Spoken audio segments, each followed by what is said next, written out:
В России все эти события называют Торгоутским походом по имени джунгарского племени. В преданиях казахских распространен другой вариант – пыльный поход. И название это не случайно.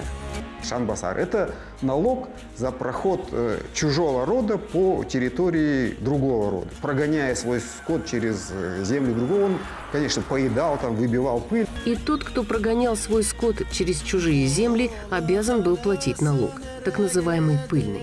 Проход свыше 200 тысяч калмыков, условно говоря, приводил к поднятию огромного количества пыли и деградации пастбищ. Казахи считали, что калмыки должны заплатить шанбасар за свой проход. Но калмыки никакого такого налога платить не собирались.